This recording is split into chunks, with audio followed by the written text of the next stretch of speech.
नमस्कार, स्वागत है आपका मेरे कार्यक्रम रूबरू में। मैं विश्वेंदु जयपुरिया। आप सभी जानते हैं कि राजनीति की डगर बेहद कठिन है। अगर आप कोई मंजिल पाना चाहते हैं तो इसमें कोई भी शॉर्टकट नहीं है।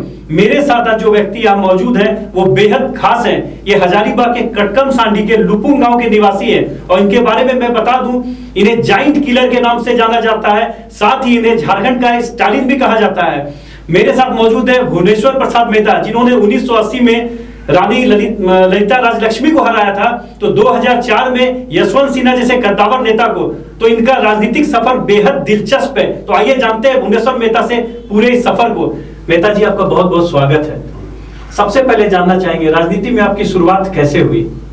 राजनीति में मैं शुरू से जब कॉलेज से निकला, बच्चे कॉलेज में भी हमने राजनीति मोटा मोटी शुरू कर दिया। सेंट कोलंबस कॉलेज से आपने पढ़ाई की? हाँ, सेंट कोलंबस कॉलेज।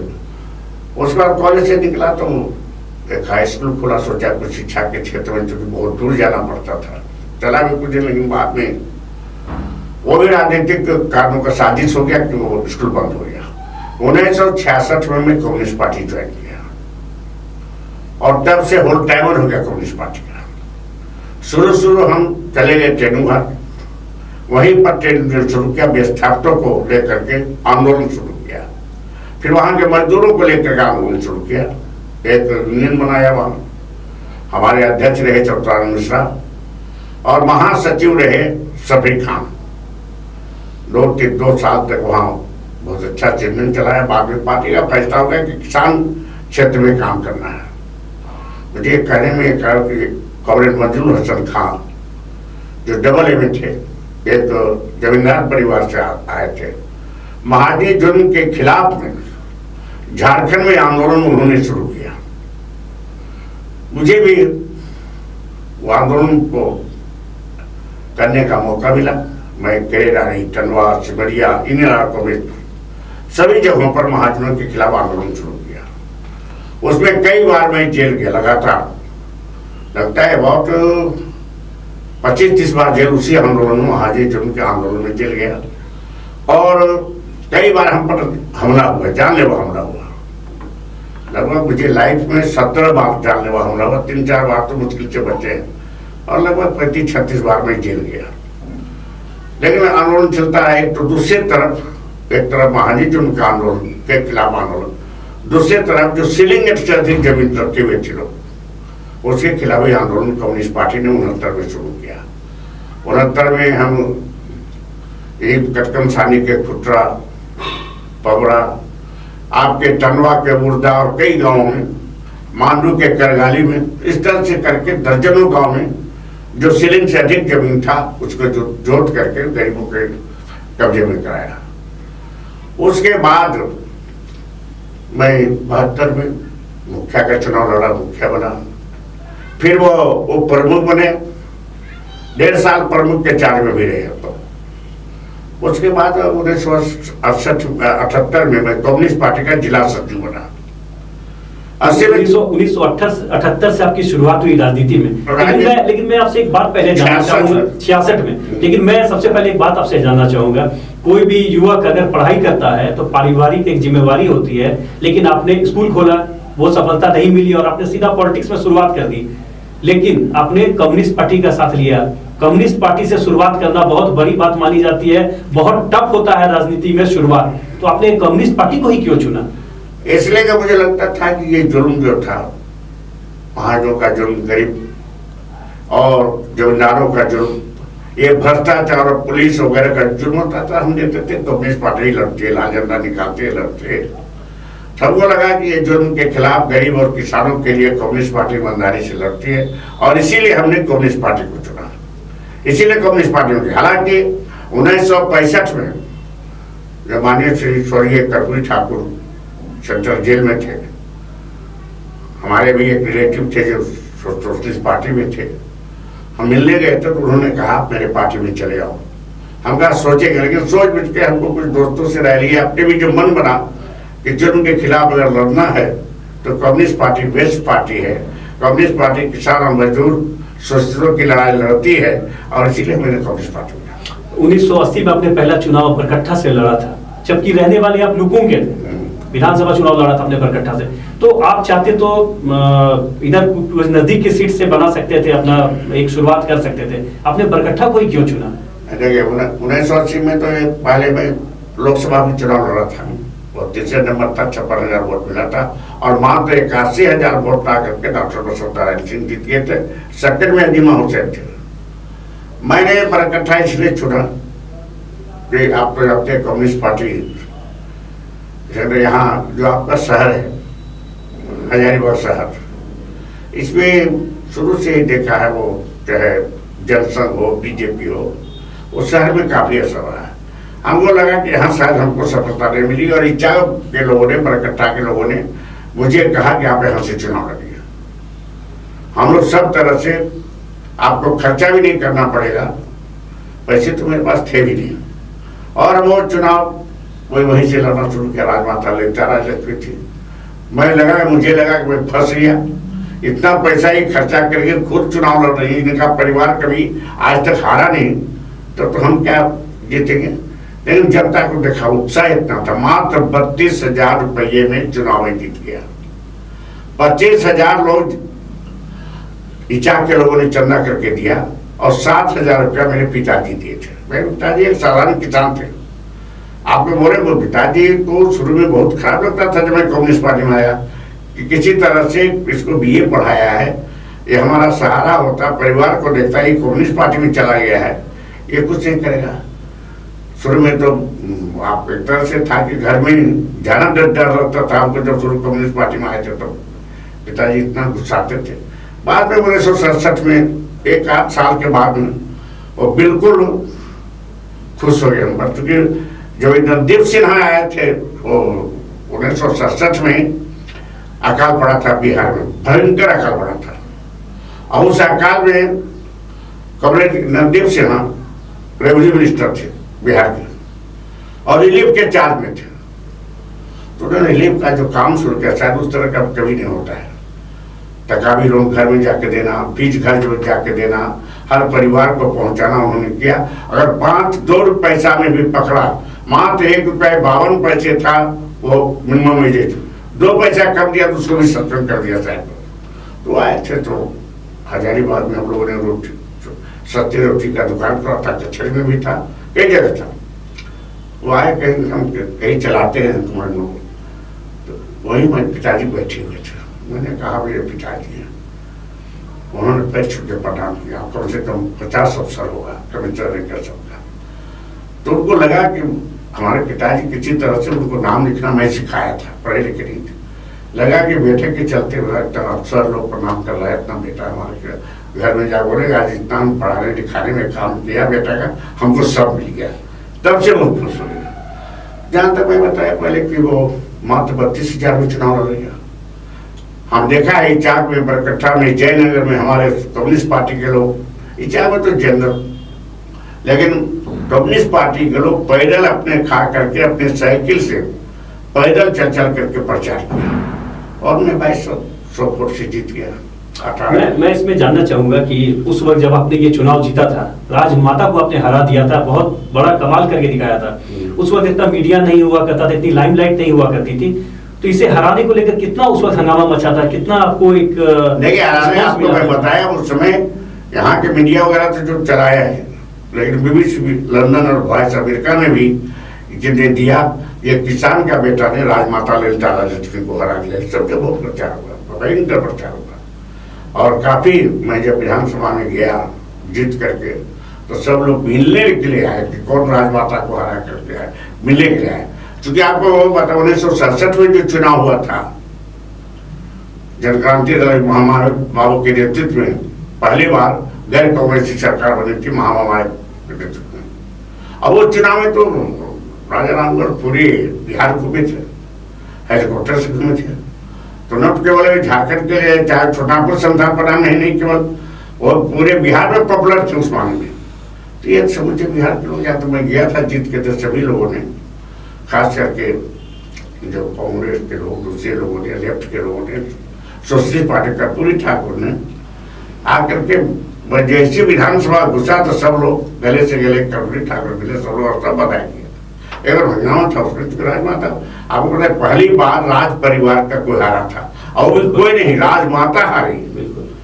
राजमाता पहली बार कह सकता पहले तो कोई हारा नहीं, जिसको खड़ा राज परिवार को तो छोड़ दी, जिसको वो खड़ा कर देते थे वही जीत जाता था।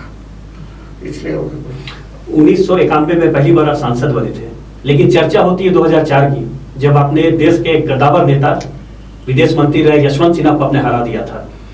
तो आप भुवनेश्वर प्रसाद मेहता को कौन सी जीत सबसे अच्छी लगी, 1980 वाली या 2004 वाली?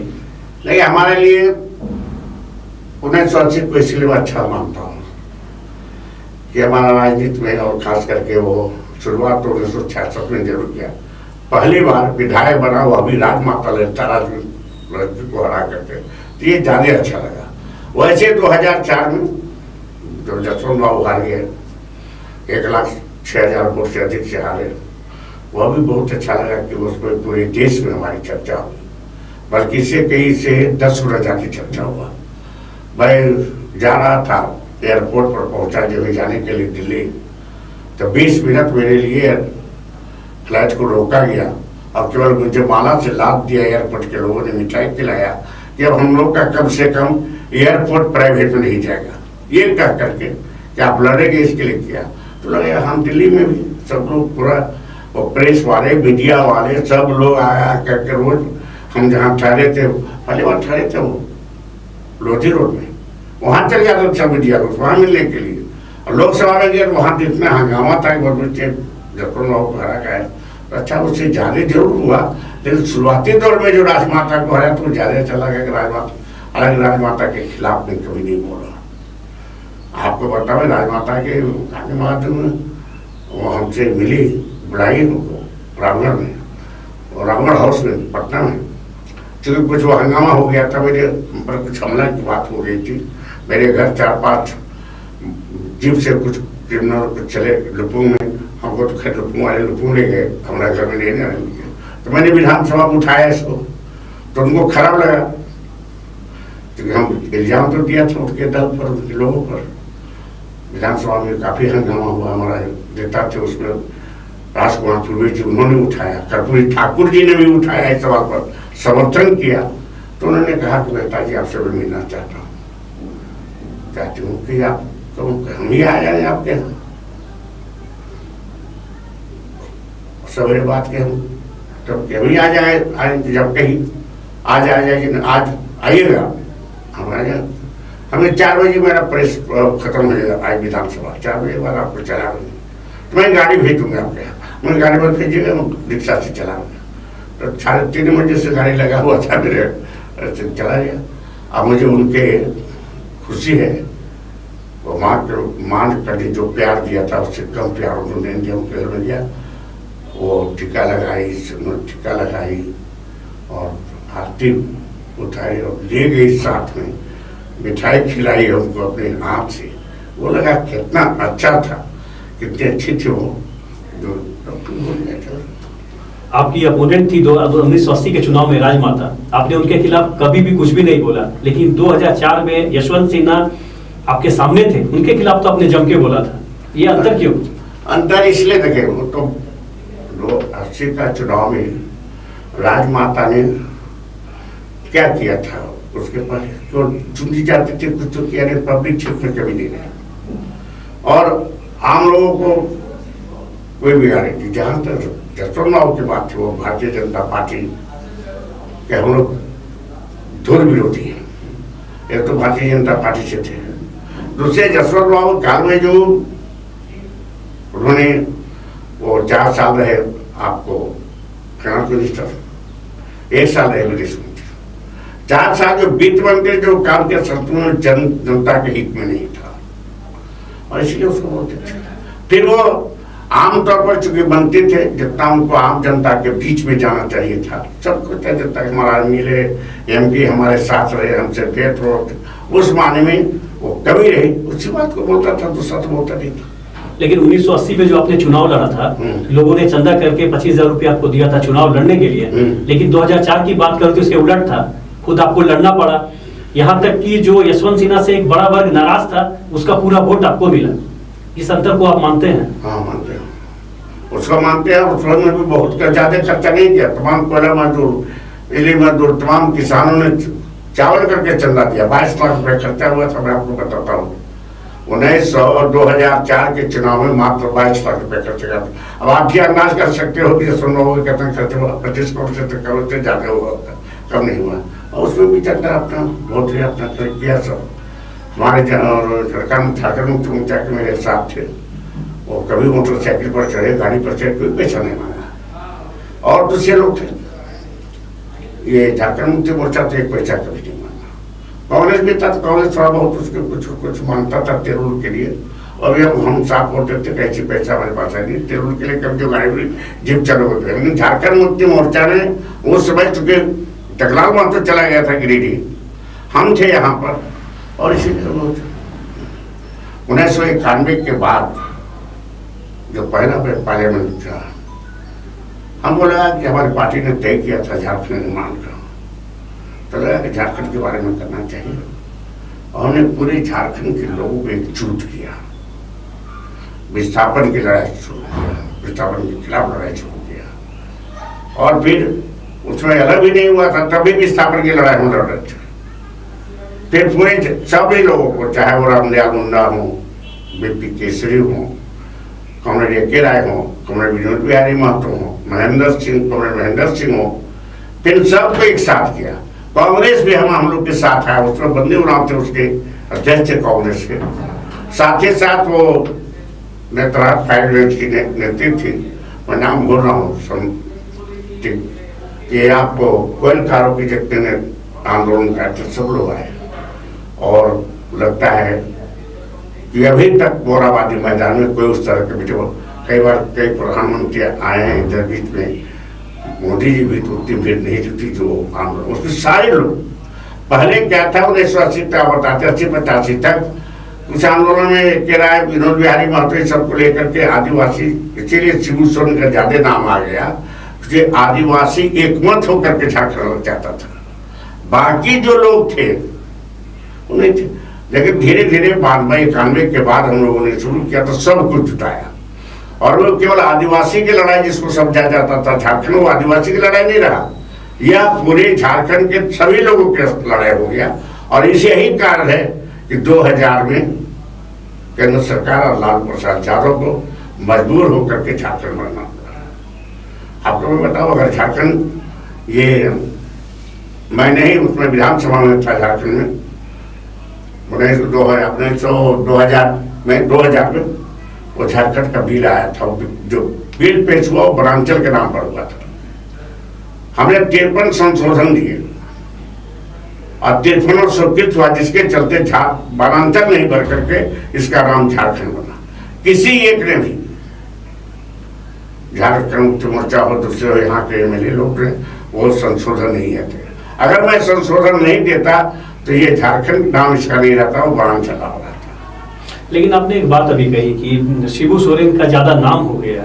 ये बातें मैं समझना चाहूंगा आपसे कि गुरुजी के बारे में आप कह रहे हैं कि ज्यादा नाम हो गया, यानी कि आप उनको, गुरुजी का नाम तो इसलिए मैं बताता चाहता हूँ कि पूरे आदिवासी लोग इस आंदोलन में जितना उभर के शुरू में आया, उतने टोटल लोग नहीं आया था, टोटल लोग नहीं आया था। तो आदिवासी चूंकि आगे था सब आंदोलन में, जब शिबू सोरेन होता था आंदोलन में आदिवासी उभर के चले आते था, तो नाम हो गया।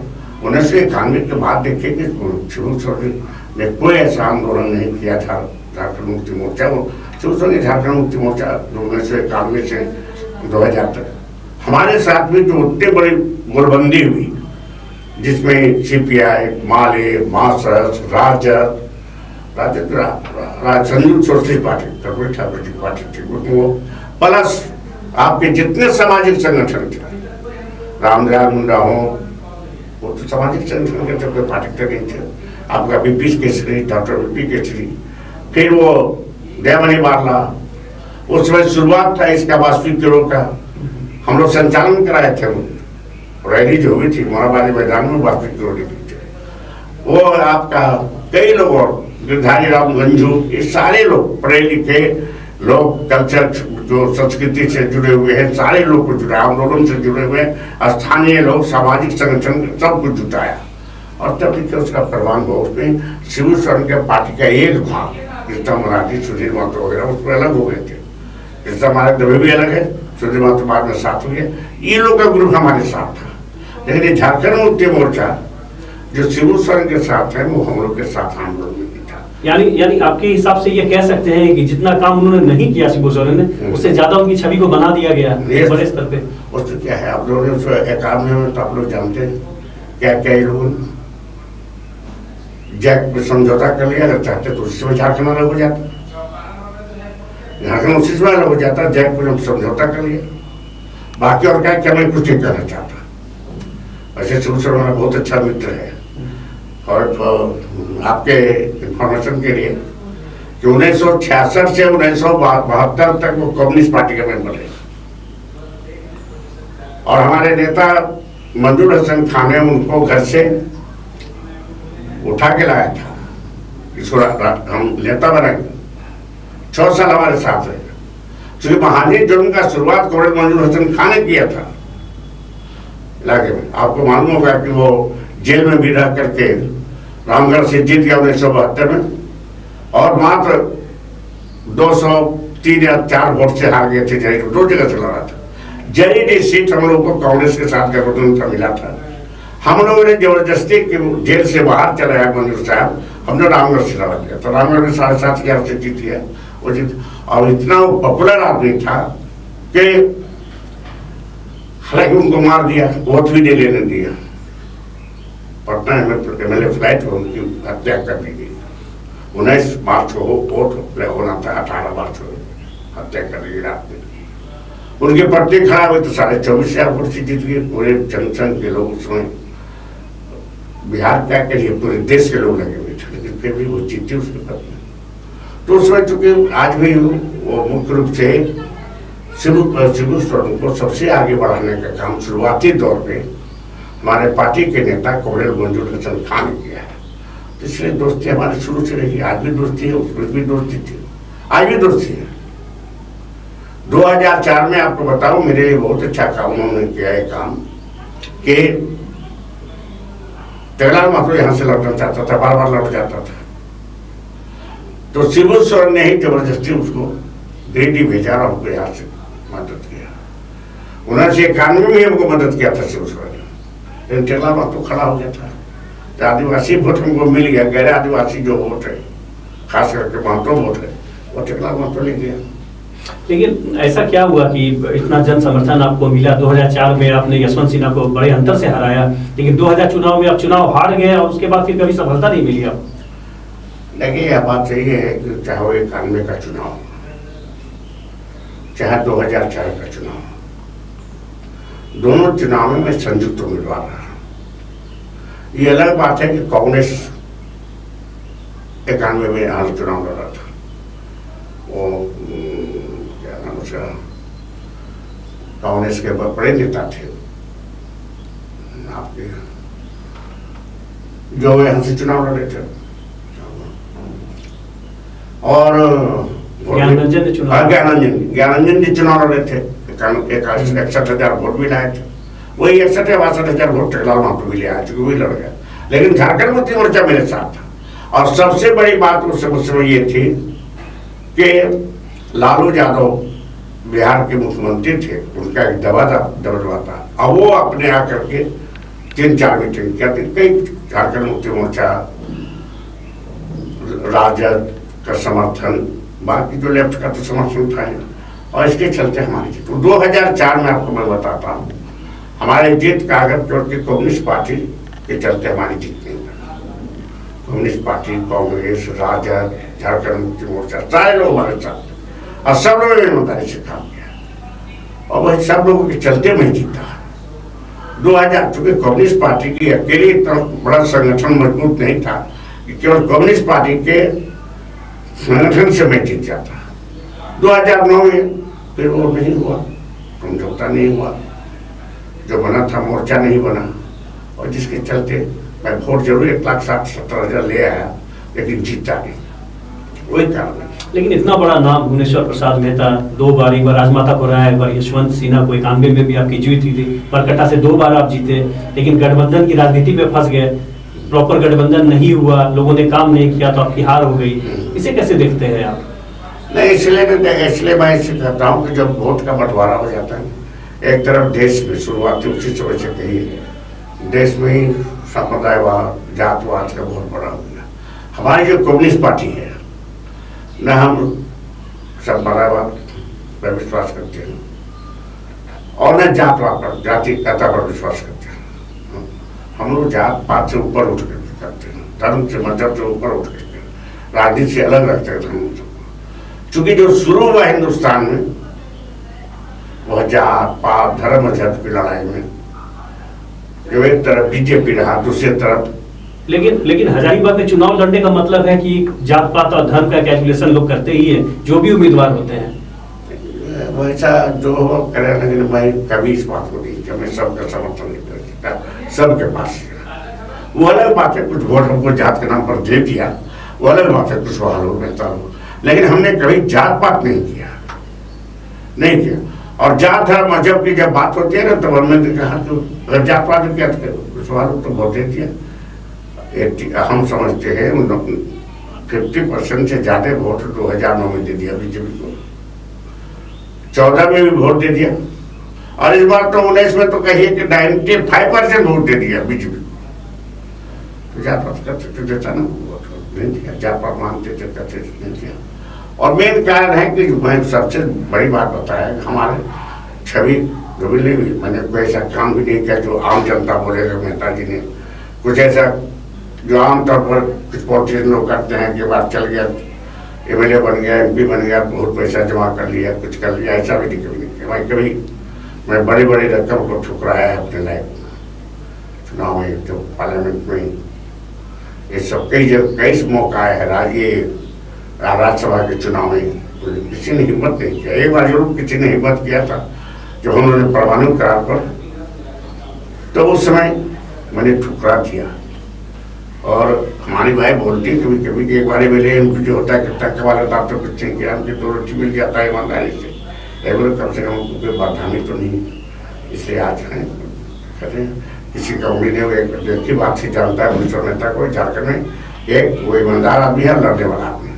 आज मैं विस्थापन की लड़ाई को बहुत तेजी से लड़ रहा हूँ, सबको जुटा रहा हूँ।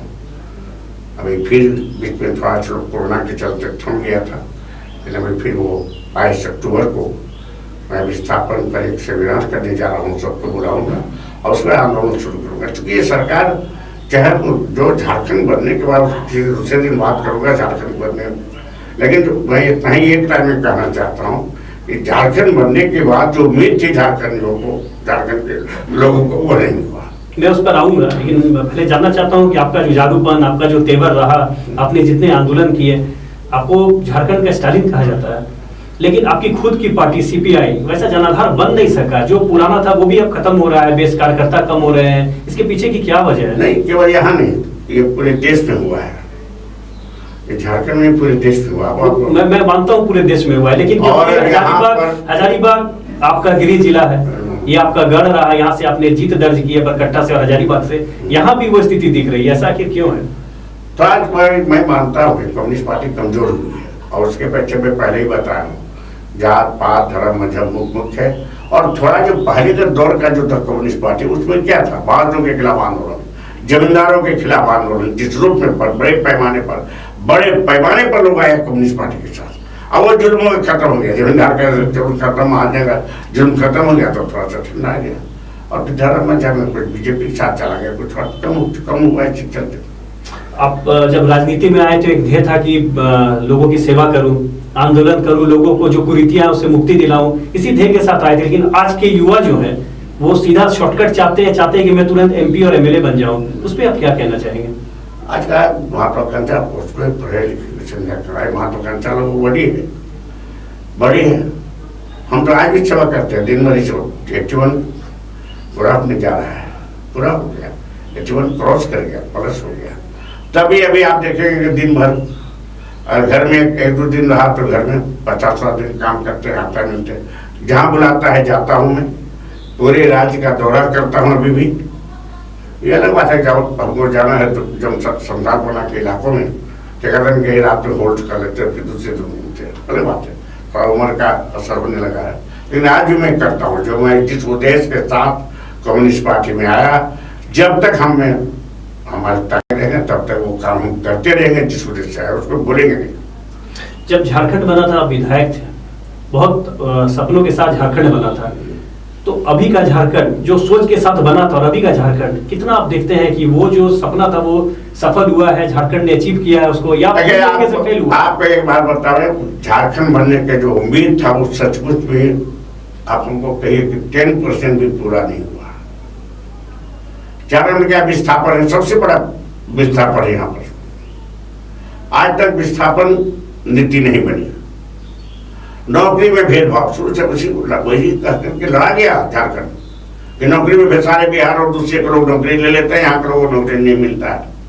आज तक नियोजन नीति नहीं बनी, और जो कल हालत था वही आज नौकरी में हालत है, वही आज हालत है, वही हालत है। तो हालत खराब, मैंने कोई सुधार नहीं। झारखंड में थोड़ा बहुत आप कह सकते हैं, मेडिकल कॉलेज खुल गया, कुछ हुआ शिक्षा में, अरे पहले भी बता शिक्षा भी, आज भी शिक्षा वही है। बहुत सारे शिक्षा में सुधार जो मिलना चाहिए यहाँ के लोगों को, छात्रों को सुविधा, वो नहीं मिला। किसानों की हालत तो बहुत अच्छी नहीं है। क्या हुआ झारखंड बनने के बाद? 9% सरकार में, सरकारी खाते में 13% था, लेकिन जमीन पर मात्र 9% पर सिंचाई की व्यवस्था थी जब बिहार में होती। अभी क्या हालत है? कितना सिंचाई में कई % बढ़ा है? अब बता दीजिए, 1% बढ़ा, 2% बढ़ा, नहीं बढ़ा। तो किसानों के लिए क्या हुआ?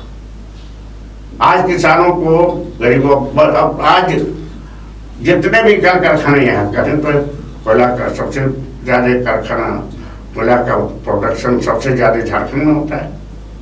अभी कोल इंडिया का कई प्राइवेट कोल ब्लॉक खुल रहे हैं। और पहले जितने लोगों को नौकरी मिल जाती थी कोल इंडिया में, आज नहीं मिल रही है, एक भी बहाली नहीं हो रही है। आपके पीछे बोकारो सिल्क सिटी में एक भी बहाली नहीं हो रही है। बोकारो सिल्क सिटी जब बना था तो 56,000 लोग बहाल हुए थे, आज मात्र 14,000 है परमानेंट। बाकी सारे वो आउटसोर्सिंग के द्वारा काम हो रहा है। कोयला में सारे आउटसोर्सिंग के द्वारा काम हो रहा है, डाटा में सारे आउटसोर्सिंग के द्वारा काम हो रहा है, डीवीसी में सारे आउटसोर्सिंग के द्वारा काम हो रहा है। जो उम्मीद था कि हमारा जमीन गया है, हमारा घर गया, हमारा द्वार गया, झारखंड बनने के बाद उन विस्थापितों को, चाहे वो कोल इंडिया में गया हो, डीवीसी में गया हो, बोकारो स्टील सिटी में गया हो, जहां भी गया उसको के लिए कुछ किया जाएगा। उसको आशा थी हमको न्याय मिलेगा, उनको न्याय नहीं मिला। तो क्या लीडरशिप की कमी है झारखंड? नहीं, लीडरशिप लोग जो जाते हैं, पहले बार आपने देखा होगा, थोड़ा शुरुआत किया था बाबूलाल मालूम, तो फिर फटक गया। बाकी तो जो आए हैं, इस बात तो हुआ, कहा था क्यों नहीं, शिव सोरेन के लड़के हैं, हेमंत सोरेन तो शिव सोरेन के बेटा है, और कुछ दिन शिव सोरेन में मुख्यमंत्री रहे। तो जो झारखंड बनने का जो था ही न था कि यहाँ के लोगों को रोजगार मिलेगा। हम तो 1980 में लड़ा 3rd ग्रेड 4th ग्रेड के आंदोलन के लिए, तो नौकरी मिले, 6,500 लोग जेल गए, मैं था, का गुप्ता थी, लेकिन अच्छा मतलब उसी पार्टी में था, उनके उधर साथ वो भी कह सकते। और यहाँ जगह नहीं मिला, हजारीबाग सब सोचा, वो कृषि बाजार समिति, पुलवामा का जेल का फाटक नहीं लगा था, तो उस समय हुआ था कि 3rd ग्रेड 4th ग्रेड की नौकरी लोकल के मिलेगा, लोकल का मतलब जिला होगा। आज वो भी परिभाषा खत्म हो गया, कुछ नहीं हुआ। हम लोगों ने शिक्षकों की नौकरी को, लोकल को इसकी बहाली के लिए 1969 में आंदोलन किया। 1100 लोग जेल गए हमारे यूथ के, फ्रंट के, लेकिन अभी जाता है वो फिर जैसे अभी 10+2 का जो टीचर की बहाली हुई है, 10 हाई स्कूल में जो बहाली हुई टीचर का, उसे आप देखेंगे 50%, 60% को और सैलरी होगी। तो वो जो था वो नहीं मिला, मेरे अपने समझे नहीं मिला। इसके लिए एक बार जो झारखंड निर्माण के लिए झारखंड के लोगों ने लड़ा है, झारखंड में झारखंडियों को कैसे अधिकार मिले, कैसे उनकी उपेक्षा दूर हो, कैसे यहाँ विस्थापन की नीति बने, नियोजन की नीति बने, इसकी लड़ाई झारखंड के लोगों को लड़नी पड़ेगी, उसी तौर पर जिस तरह से झारखंड के लिए लड़ा था। आपने कहा कि झारखंड बनने के बाद वो सारे सपने पूरे नहीं हुए हैं। मैं अगर बात करूं वर्तमान मुख्यमंत्री हेमंत सोरेन की, तो उन्हें आप कैसे आंकते हैं? देखिए, काम के तौर पे अगर उन्हें आके तब फर्स्ट टाइम जब मुख्यमंत्री बने थे हेमंत सोरेन, तो लगता था बहुत एक्टिव आदमी है, ये झारखंड के लिए करेगा। इस बार जो अभी तक का कितना दिन इलेक्शन हुआ 19 में, 2019 में विधानसभा कैसे शुरू हो गया, अभी तक कोई ऐसा काम नहीं किया है जो झारखंड के लोगों के लिए बहुत अच्छा काम हो। और हमने तो कई बार बोला है मुख्यमंत्री को कि भाई आप, असल में मैंने पहले ही कहा कि झारखंड की समस्या क्या है। झारखंड की समस्या, पहली समस्या विस्थापन, दूसरी समस्या है नियोजन के नौकरी के। तो ये दोनों में तो कुछ नहीं किया। वो समय कहा विस्थापन आयोग बनाएंगे, जब इन्होंने चुनाव विस्थापन आयोग बनाएंगे, अभी तक तो विस्थापन आयोग बनाने। और जितना है, जिस तरह से लूट हो रही है, जिस तरह से जमीन का लूट हो रही है, जिस तरह से नए नए जो कल कारखाने के आ रहे हैं, खास करके कोयला में, दूसरे में, आपने देखा है बड़का गांव में क्या नहीं हुआ, गोली चली, सब कुछ हुआ। और जो भी पैसा वो सब बढ़ा, तो दूसरे से भी इनको तो समझ तो बढ़ा दी भी कुछ कहाँ हुआ। बोले हैं जरूर कि 75% नौकरी मिलेगा, शुरुआत उससे कब शुरुआत हो जाएगा। एक कहा कि प्राइवेट सेक्टर में भी 75% होगा। तो हमको लगता है, मैंने कहा कि बराबर नौजवान मुख्यमंत्री होते झारखंड का, आपको झारखंड के लोगों पर, आप पर बहुत उम्मीद है। हेमंत जी, आप थोड़ा झारखंड के बारे में सोचो। लेकिन लगता है कि अभी कैसे फंस गए हैं, किस गिरोह में, पता नहीं, मुझे नहीं मालूम। लेकिन जो झारखंड के लोगों के लिए जो समस्या है, चाहे वो बेरोजगारों की समस्या हो, किसानों की समस्या हो, यहाँ पर जो नौकरी पेशा में करने वाले उनकी समस्या हो, नियोजन की समस्या हो, उस बारे में अभी तक जितना होना चाहिए उसका 10-15% भी नहीं हुआ। लेकिन फिर झारखंड के लोग तो ठगा महसूस कर रहे हैं, क्योंकि उन्होंने बीजेपी को भी जिताया, इस बार जेएमएम को मौका दिया है, और आप कह रहे हैं झारखंड का विकास हो नहीं रहा है। तो आखिर कैसे हो? अब अभी बताइए ना, अभी तक झारखंड का विकास हुआ क्या? हमको अभी नहीं, पहले से बोलता हूँ, 1920 2000 से लेकर अभी तक एक भी टाइम बंधा झारखंड में, सिंचाई की 1% भी व्यवस्था हुई? क्या हुआ किसानों के लिए? कितने लोगों को नौकरी मिली झारखंड के लोगों को? और जब तब तक नौकरी नहीं मिली, मान लीजिए कुछ दिन बीजेपी ज़्यादा दिन नौकरी काम किया, रहा सत्ता में यहाँ पर, लेकिन झारखंड मुक्ति मोर्चा भी तो 3 बार, एक बार शिबू सोरेन रहे, दूसरी बार खुद ये हेमंत सोरेन रहे। उससे उम्मीद नहीं थी बीजेपी से सब काम करेगा। हम जानते हैं, हम लोग ये समझ है, ये पूंजीपतियों को ज़्यादा हेल्प करती है, आम लोगों की चिंता कम करती है। लेकिन झारखंड मुक्ति मोर्चा तो ये उम्मीद है ना कि ये किसान, गरीब, दलित, आदिवासियों की चिंता करती है, करने वाली पार्टी है। लेकिन अभी तक जो हुआ नहीं, आपको बताओ, जो उम्मीद थी झारखंड के लोगों को अभी तक पूरा नहीं हुआ। जो सपना था झारखंड, आकांक्षा थी झारखंड के लोगों को कि झारखंड बनने के बाद हुआ, अभी तक किसी ने किया। अभी तक इस बारे में हेमंत सोरेन भी बहुत कुछ नहीं किया है। मैंने आपको कई बार लड़ाइयाँ लड़ते देखी अधिकारियों से। अधिकारी अगर काम नहीं करते रहे हैं, तो अपनी ही कंस्टिट्यूएंसी में, आप जब सांसद थे यहाँ हजारीबाग कंस्टिट्यूएंसी से, तो आपने कई बार कई अधिकारियों के खिलाफ मोर्चा खोला और मामले को हाईकोर्ट तक लेके गए थे। लेकिन आज के समय अधिकारी पूरी तरह से हावी है, चाहे कोई योजना हो या अगर समान तौर पर आप मिलने भी जाइए तो अधिकारी मिलते नहीं है। इसे आप कैसे देखते हैं? सरकार की कमी है, सरकार की ये कमजोरी है कि अधिकारी मुक्ति नहीं हुई। तो आपको बताऊं, ये घटना भी बताता हूँ। अभी हम लोगों का पूर्व सांसद, पूर्व विधायक की एक बैठक हुई थी, सम्मेलन हुआ, उसमें मुख्यमंत्री भी आए, वो आपके विधानसभा के अध्यक्ष भी आए रविंद्र महतो जी, आलमगीर आलम भी आए। सारे विधायकों ने कहा कि आपके अफसर इतने तानाशाह हो गए हैं कि हम लोग से मिलते नहीं, जल्दी समय नहीं देते हैं। ये बात मैं भी फील करता हूँ। मैं बहुत ज़्यादा मिलने नहीं जाता हूँ सबसे, इसलिए नहीं जाता हूँ, हमको कोई 10 मिनट 15 मिनट कोई अफसर बैठा देगा, मैं जब समय लेके पूछ के गया हूँ तब हमको बुला लो, कोई आधा घंटा बैठा दे तो मैं नहीं बर्दाश्त से, मेरा लगता है क्या बोलते, इसलिए मैं जल्दी मिलता। लेकिन ये अफसर की तानाशाही बढ़ी है, लूट बढ़ी है, लूट रहे हैं खुलेआम अफसर लोग।